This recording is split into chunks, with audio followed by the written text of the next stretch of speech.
चलो, good morning. Shall we start?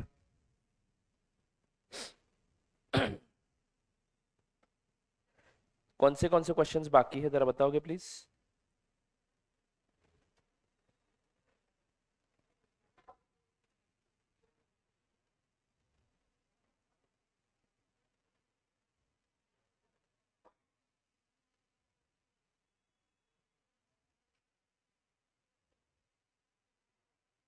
Question number 9। कल कोई क्वेश्चन सॉल्व करना था क्या हमें? Question number 20। Have you solved it और सॉल्व करना है? चलो, shall we start with it? I think दो एडजस्टमेंट्स हमने किए थे। सही, थर्ड नंबर का एडजस्टमेंट भी किया था, राइट? हाँ, फोर्थ नंबर का डिस्कस करेंगे अभी।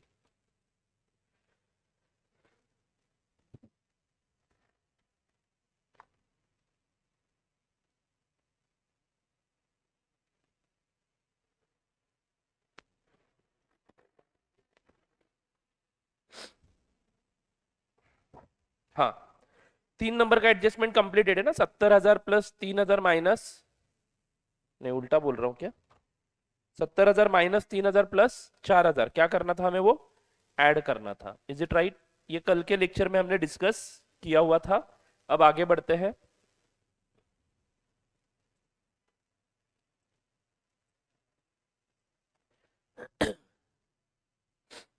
Sales invoiced to customer total ₹90,000 from January to March. तो दोस्तों हमारे पास 31 दिसंबर का स्टॉक हमने लिखा हुआ है और हमें स्टॉक निकालना है 31 मार्च का।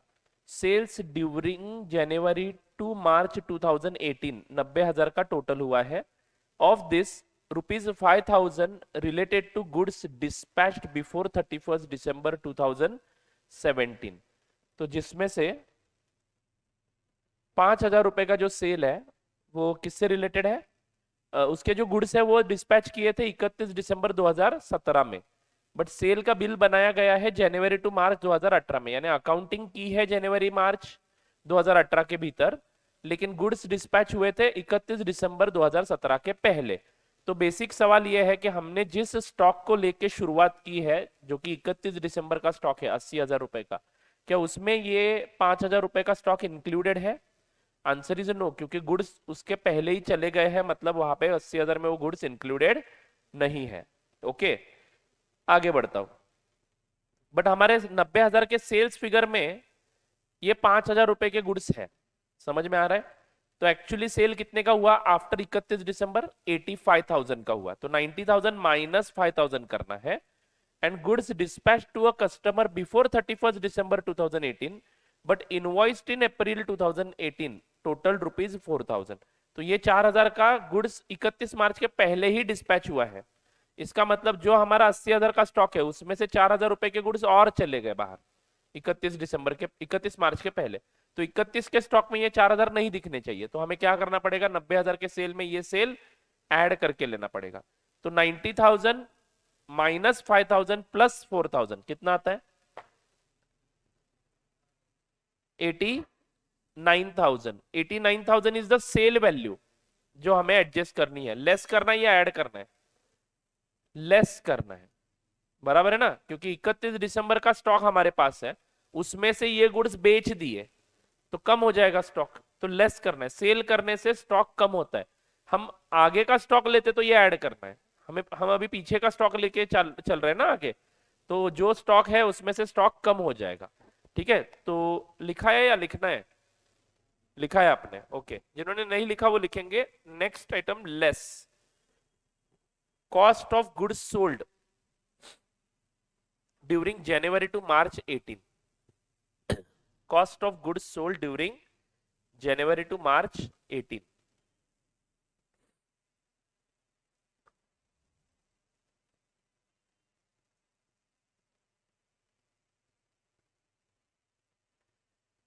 अगले लाइन पे उसको अंडरलाइन करो और अगले लाइन पे लिखो सेल वैल्यू। और सेल वैल्यू का कैलकुलेशन यहां पे ब्रैकेट में इस प्रकार से दिखा दो, 90,000 minus 5,000 plus 4,000. What is the sale value here? 89,000. Inner column में लिखना है. Less profit. प्रॉफिट का रेशियो दिया है क्या क्वेश्चन में? Yes. 25% on cost means 20% on sales. तो profit at the rate of 20% on sales.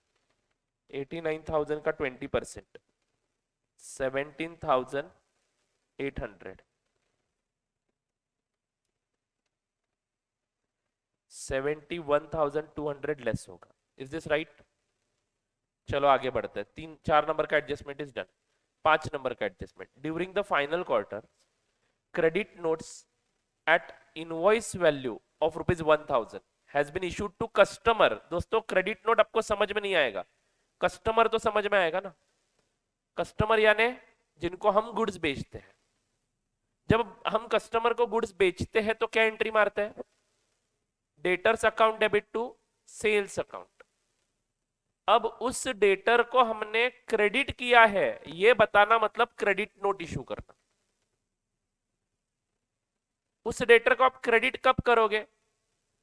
जब वो गुड्स वापस देगा तब. सेल्स रिटर्न नहीं है. क्रेडिट नोट यानी सेल्स रिटर्न. क्रेडिट नोट यानी सेल्स रिटर्न. तो दोस्तों 1,000 रुपए के गुड्स हमने उसको बेचे थे. लिखा भी है यहाँ पे इन्होंने in respect of goods return during that period. तो आपको ज्यादा टेंशन लेने की जरूरत नहीं है. तो गुड्स रिटर्न है ये.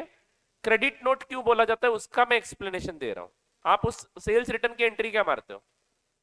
Sales return account debit to debtors account. यानी डेटर को क्या करते हो? क्रेडिट करते हो. तो उसको क्रेडिट किया है वो बताने के लिए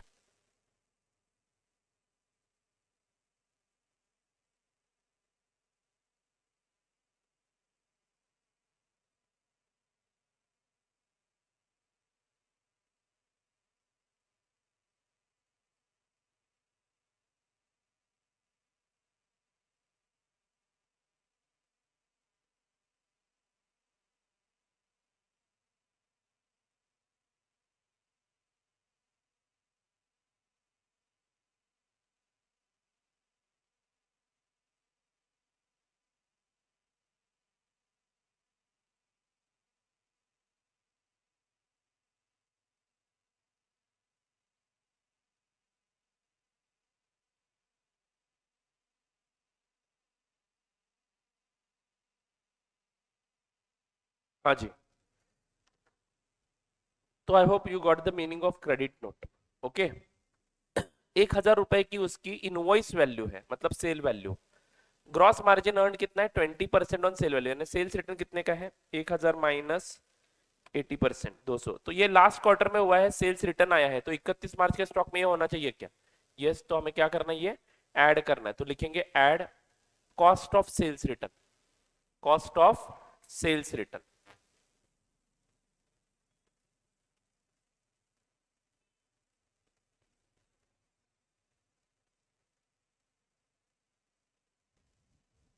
please show this calculation. 1,000 minus 20% कितना आता है?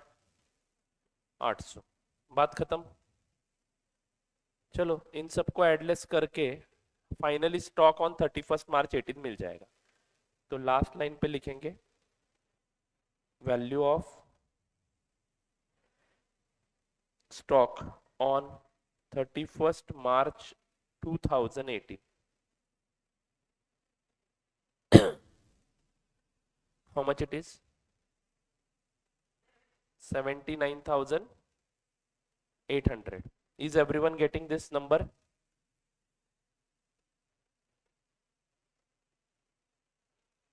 चलो क्वेश्चन नंबर 8 पे आ जाओ. अभी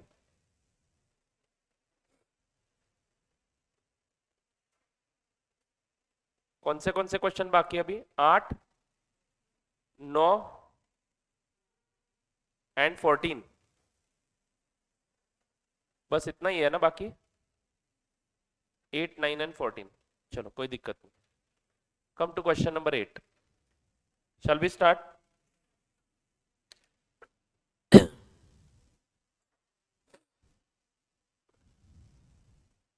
लिखो टाइप. लिखो इस क्वेश्चन का. इन क्वेश्चन का टाइप लिखो.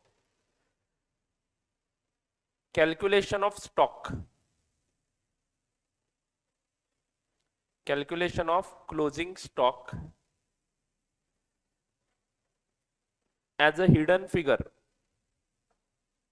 इन द ट्रेडिंग अकाउंट। नहीं तो एक सिंपल है, sorry sorry, change it, calculation of closing stock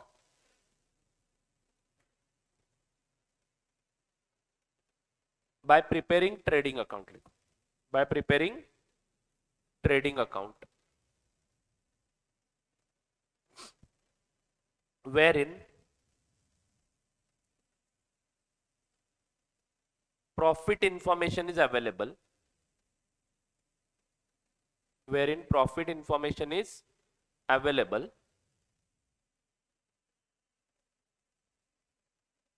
and closing stock is the balancing figure in trading account. Closing stock is balancing figure in trading account.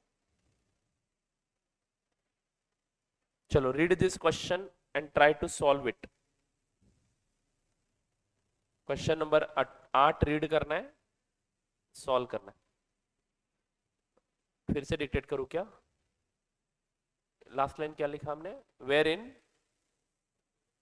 Profit information is available and closing stock is balancing figure, यानी आपको closing stock balancing figure लेना है। Generally हम लोग trading account बनाते समय क्या करते हैं? ओपनिंग स्टॉक लिखते हैं, सेल्स लिखते हैं क्रेडिट साइड में, डेबिट साइड में ओपनिंग स्टॉक, परचेसेस, वेजेस, बाकी सारे आइटम्स लिखते हैं, बराबर है ना? फिर हम लोग क्लोजिंग स्टॉक लिखते हैं और ग्रॉस प्रॉफिट निकालते हैं। लेकिन आपका क्वेश्चन आपको ग्रॉस प्रॉफिट इंफॉर्मेशन देगा जो कि आधारित होगी सेल्स के ऊपर। तो ग्रॉस प्रॉफिट बराबर लिखोगे तो बैलेंसिंग फिगर क्या आ जाएगा? Closing stock. ऐसा भी स्टॉक निकाला जा सकता है ना, मतलब sale minus profit, cost of goods sold compared to your opening stock and purchases will give you closing stock. कुछ भी समझ में नहीं आया जान दो, ट्रेडिंग अकाउंट बनाओ, सारे नंबर लिखो, जीपी निकाल के लिखो बराबर, आपको क्लोजिंग स्टॉक बैलेंसिंग फिगर निकालना है। ये टाइप का क्वेश्चन है ये, बिल्कुल आसान, कुछ भी डिफिकल्ट नहीं है। पढ़ लो एक बार क्वेश्चन को। From the following particulars ascertain the value of inventories on 31st March 2020. ascertain the value of inventories on 31st March 2020. Question क्या है देखो दोस्तों, ascertain the, good morning, ascertain the value of inventory, ascertain the value of inventory as on 31st March 2020. तो inventory की value निकालनी है हमें। Shall we start? Inventory on 1/4/2019 1,42,500, purchases 762,500, manufacturing expenses 1,50,000। दोस्तों बताओ ये आइटम्स कहां पे जाएंगे? इन्वेंट्री ओपनिंग कहां पे जाएगा? Trading account, purchases trading account, manufacturing expenses trading account, selling expenses P&L में जाते हैं दोस्तों, एडमिनिस्ट्रेशन एक्सपेंसेस P&L में, तो इसको ट्रेडिंग अकाउंट में बिल्कुल नहीं लेना है। फाइनेंशियल चार्जेस P&L में जाता है, सेल्स ट्रेडिंग अकाउंट में जाता है। यानी ट्रेडिंग अकाउंट को इमेजिन करो, डेबिट साइड में इन्वेंट्री ओपनिंग है, परचेसेस है, मैन्युफैक्चरिंग एक्सपेंसेस है, एंड क्रेडिट साइड में सेल्स है। What is missing in this trading account? Profit and closing stock is missing. Okay, at the time of valuing inventory on 31st March 2019, दोस्तों 31 मार्च 2019 की, यानी ये inventory की बात हो रही है, यानी ओपनिंग स्टॉक की बात हो रही है। ओपनिंग स्टॉक का वैल्यूएशन करते समय a sum of rupees 17,500 was written off on a particular item. तो 17,500 हमने घटा के दिखाया है इन्वेंट्री को, ठीक है ना, जिसका ओरिजिनल कॉस्ट कितना था? 50,000 रुपए, which was originally purchased for ₹50,000। यानी एक मटेरियल हमने 50,000 रुपीज में खरीदा था, जिसको 17,500 से घटा के दिखाया। क्यों घटाया होगा? क्योंकि एनआरवी कम होगी कॉस्ट के कंपैरिजन में, ठीक है ना। तो लॉस हमने पिछले साल बुक कर दिया है, और इन्वेंट्री में हमने कितने रुपए का स्टॉक दिखाया है? 50 minus 17,500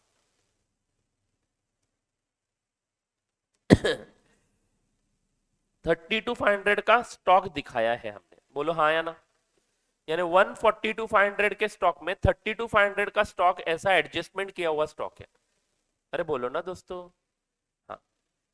and was sold during this year for ₹45,000। तो ये आइटम हमने इस अकाउंटिंग ईयर में कितने में बेचा? 45,000 में बेचा। पिछले अकाउंटिंग ईयर में आपने उसको बस घटा के क्लोजिंग स्टॉक में दिखा दिया। तो इस साल का जो ओपनिंग स्टॉक दिख रहा है 1,42,500 का, उसमें से 32,500 का आइटम छोड़ के बचा हुआ क्लोजिंग स्टॉक नॉर्मल है। और ये आइटम आपने बेचा कितने में इस साल?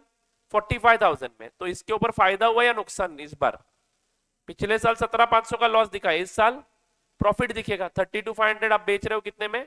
45,000 में। तो इस साल प्रॉफिट दिखेगा। Okay, barring the transaction relating to this item. तो ये आइटम छोड़ के, ये पर्टिकुलर ट्रांजैक्शन छोड़ के, gross profit earn during the year was 20% on sales. तो ये पर्टिकुलर आइटम छोड़ के सभी सेल के ऊपर हम लोगों ने ग्रॉस प्रॉफिट कितना कमाया है? 20%। मतलब ये आइटम का प्रॉफिट लॉस आप अलग से निकालो और बचे हुए सेल का प्रॉफिट लॉस अलग से निकालो, ग्रॉस प्रॉफिट का नंबर आप निकाल सकोगे। ग्रॉस प्रॉफिट लिखो ट्रेडिंग अकाउंट में, बैलेंसिंग फिगर क्लोजिंग स्टॉक मिल जाएगा। तो let's prepare trading account for this period. Write down trading account for the year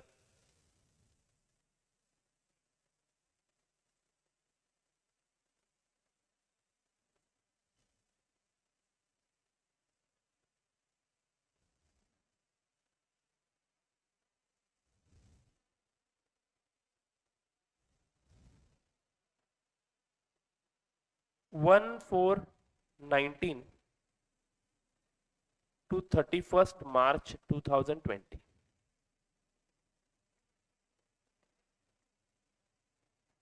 particulars rupees,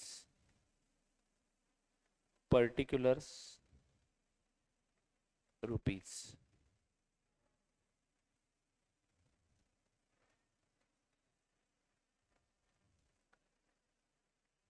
शुरू करें क्या ट्रेडिंग अकाउंट बनाना? ओपनिंग स्टॉक, हमें इसमें कुछ कैलकुलेशन नहीं दिखाना है, हमें प्रॉफिट निकालते समय बराबर प्रॉफिट निकालना है। Opening stock 1,42,500। बोलो हाँ। फिर परचेसेस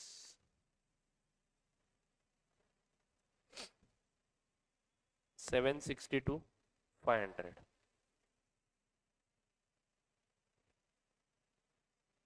मैन्युफैक्चरिंग एक्सपेंसेस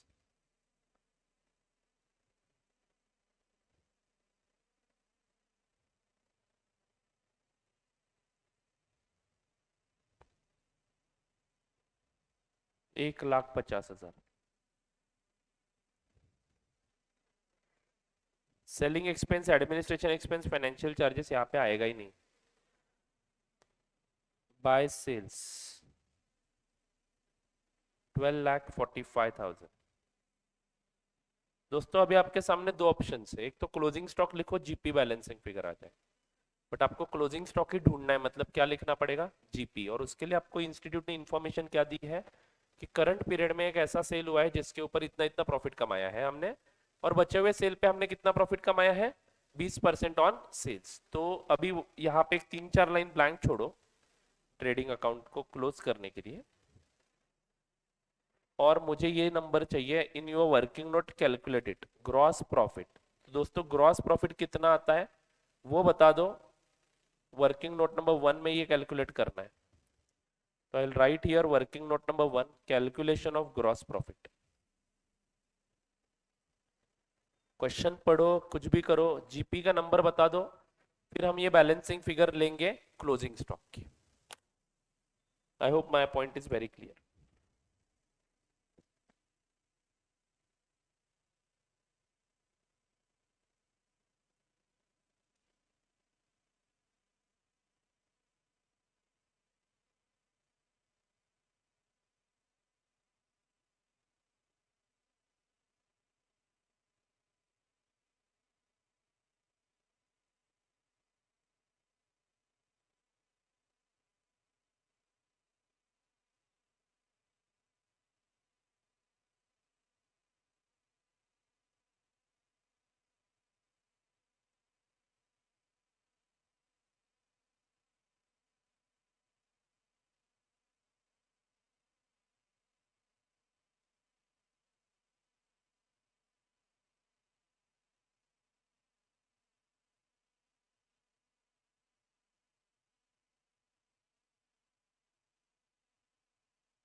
चलो कितना है profit?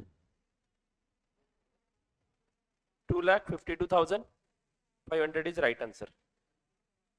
250 to 500. Are you getting this? No? Those who are not getting it, please write this working note. लिखेंगे calculation of gross profit on total sales. कल ही मैंने ऐसा एक वर्किंग नोट आपको बना के दिया था. टोटल सेल्स कितना है दोस्तों? 1,42,000, 12,45,000, सॉरी 12,45,000. इस सेल को हम डिवाइड करेंगे दो पार्ट्स में.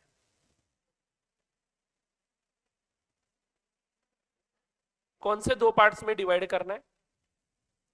एक जो सेल हमें कितने परसेंट का प्रॉफिट कमा के देने वाला है? 20% ऑन सेल्स कमा के देने वाला है. और एक दूसरा सेल है जो हमें 20% का प्रॉफिट ऑन सेल नहीं कमा के देने वाला है. इनफैक्ट वहां पे प्रॉफिट जो होगा वो कुछ अलग दिखेगा. और वो दूसरा सेल कितने रुपए का है?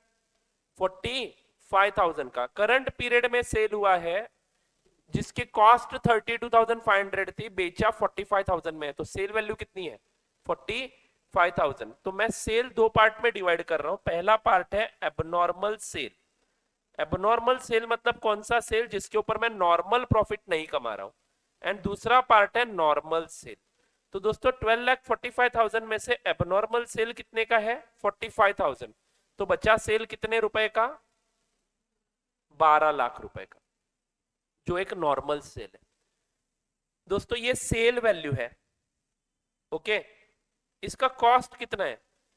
32,500. ये कैसे निकाला? एक्चुअली इसका ओरिजिनल कॉस्ट 50,000 है, लेकिन पिछले साल में हमने इसको 17,500 से घटा के दिखाया था. बराबर है कि नहीं? तो 12,000 माइनस, सॉरी 50,000 माइनस 17,500, तो 32,500 उसकी कॉस्ट है. तो दोस्तों इस सेल पे ग्रॉस प्रॉफिट कितना हुआ? 45,000 माइनस 32,500, तो 12,500 का फायदा हुआ. 12,500 इज नॉट 20% ऑन सेल्स, याद रखना. It is something different. यहाँ पे परसेंटेज अप्लाई नहीं करना है. ये छोड़ के जो बचा हुआ सेल है 12 लाख का, इसके ऊपर हम कितना कमाते हैं? Gross profit at the rate of 20%. तो 12 लाख पे 20% यानी 2,40,000. बस simple. What is the total gross profit? 12,500 plus 2,40,000. It is 2,52,500. What's the difficulty in this? सभी लोगों को समझ में आया अभी? और ये जीपी यहाँ पे लिखना है आपको 252,500. Once you write down this GP, close trading account and find out the stock.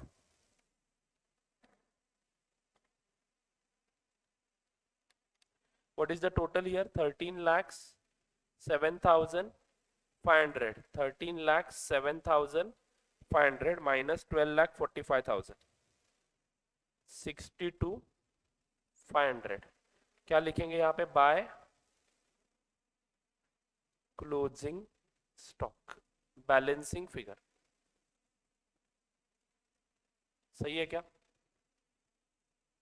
Okay चलो. This category is also important one. ये आपको करने हैं. तीनों एग्जाम्पल्स इसी कैटेगरी से बिलोंग करते हैं. अगला एग्जाम्पल कौन सा है? Question number 9. Shall we start? Good morning everyone. Shall we start?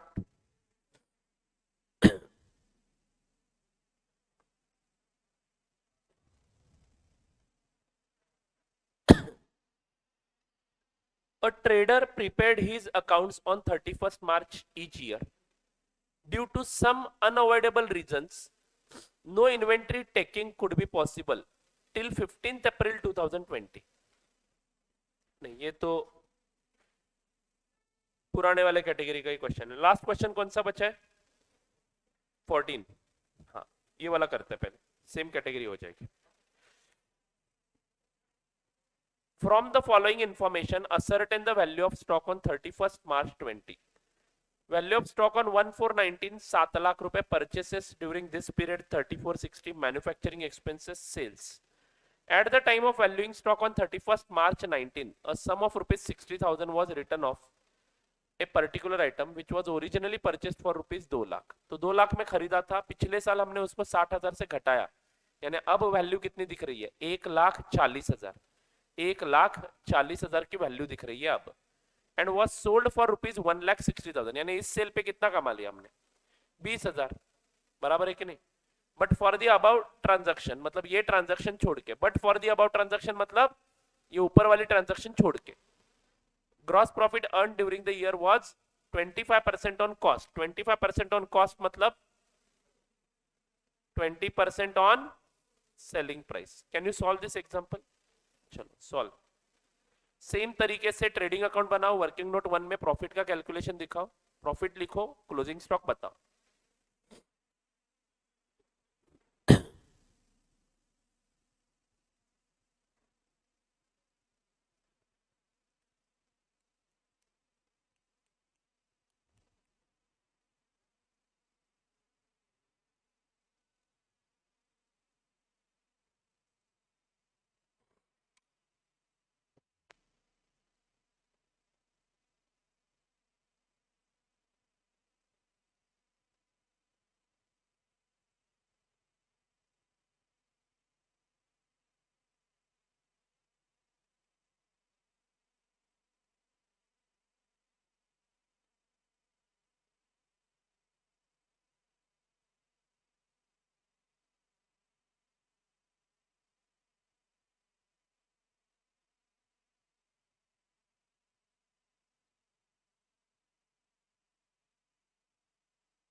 चलो हो गया, done.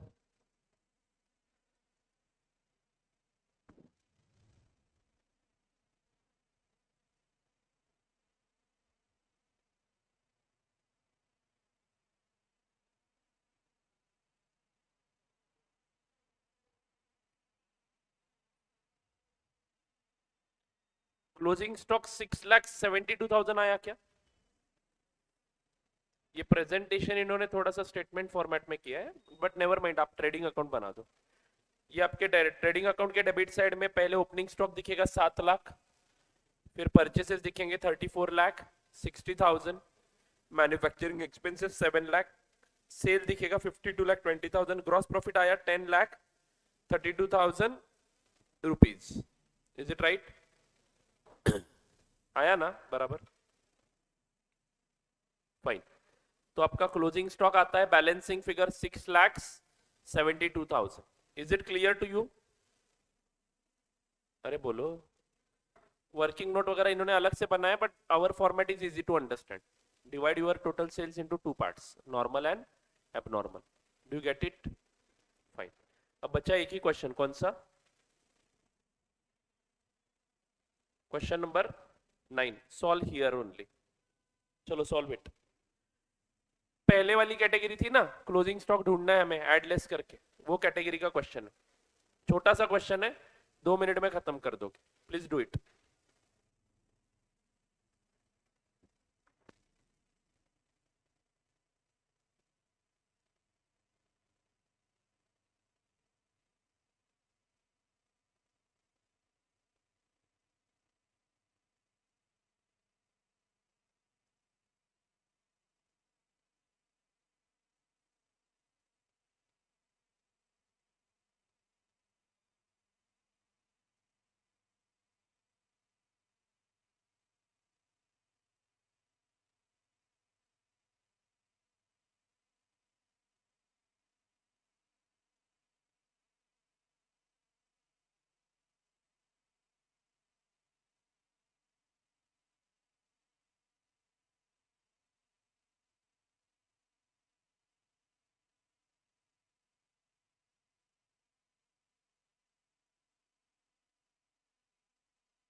What is your answer? 7,69,660। Sales आपने क्या किया? ऐड किया। Is it right? Of course cost of goods sold add किया, परचेसेस लेस किए होंगे, सेल्स रिटर्न लेस किए होंगे, प्रॉफिट का परसेंटेज इन्होंने सेल्स पे ही दिया है। बहुत आसान क्वेश्चन था। Whether all questions are over? Fine. तो this topic is also over. Tomorrow we will start with the new chapter. ठीक है, आप ब्रेक ले सकते हो।